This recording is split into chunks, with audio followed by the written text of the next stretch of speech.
দেশে চিংড়ির উৎপাদন বাড়লেও কমছে রপ্তানির ধারাবাহিকতা। সংশ্লিষ্টদের মতে স্থানীয় বাজারে তুলনামূলক ভালো দাম পাওয়ায় রপ্তানি বিমুখ হয়েছেন অনেক চাষি। অন্যদিকে মধ্যপ্রাচ্যের ভূ রাজনৈতিক অস্থিরতার প্রভাবে বৈশ্বিক বাণিজ্য ও ভোক্তা চাহিদায় পড়েছে নেতিবাচক প্রভাব। এর ফলে আন্তর্জাতিক বাজারে বাংলাদেশের হিমায়িত চিংড়ি রপ্তানিও চাপের মুখে। দেশের অন্যতম প্রধান রপ্তানি পণ্য হিমায়িত চিংড়ি, যা সাদা সোনা নামেও পরিচিত। দেশের মৎস্য রপ্তানি আয়ের প্রায় ৭৬% আসে এই খাত থেকে। কিন্তু সম্ভাবনাময় এই শিল্পের টানা ২ অর্থবছর ধরেই রপ্তানি কমেছে ২,০০০ মেট্রিক টন, আর এতেই বৈদেশিক মুদ্রার আয়ও কমেছে $২২ মিলিয়ন। এই অবস্থায় আন্তর্জাতিক বাজারের চাহিদা অনুযায়ী মানসম্মত চিংড়ি উৎপাদনে সরকারি সহায়তা ও নীতিগত উদ্যোগ আরও বাড়ানোর দাবি খুলনা চিংড়ি বণিক সমিতির। ঘের মালিক পর্যন্ত যাতে সহযোগিতাটা পায়, আর তাদের ঘের মালিকদের কম ইন্টারেস্টে তাদের কিছু লোনের ব্যবস্থা করলে কম সুদে চাষের প্রতি আকৃষ্ট হবে।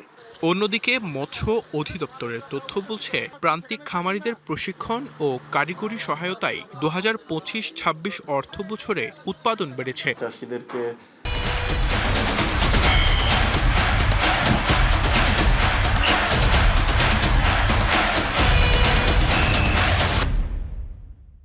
বিভিন্ন প্রণোদনা দিয়েছি। পাশাপাশি চাষিদেরকে গুড অ্যাকোয়াকালচার প্র্যাকটিস এবং উন্নত পদ্ধতিতে চিংড়ি চাষের উপর প্রশিক্ষণ এবং পরামর্শ সেবা প্রদান অব্যাহত আছে।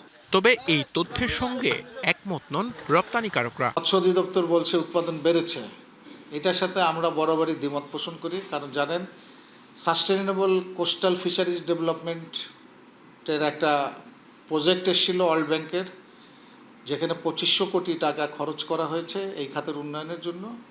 আসলে সেই টাকাটা টোটাল লোপাট হয়ে গেছে। তো এটা হচ্ছে শাক দিয়ে মাছ ঢাকার মতো।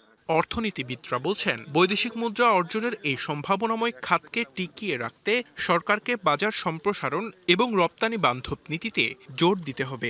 সরকার যদি নিজস্বভাবে কিছু প্রণোদনার ব্যবস্থা করে, আন্তর্জাতিক বাজারে ব্র্যান্ডিংটা বাড়ানো হয় এবং ব্যবসায়ীরাও তাদের স্ট্যান্ডার্ড বজায় রেখে যদি আমাদের প্রোডাক্টগুলো সেভাবে সাপ্লাই দিতে পারে, তাহলে আমার মনে হয় খুব দ্রুত আমরা এই সমস্যার সমাধান করতে পারবো।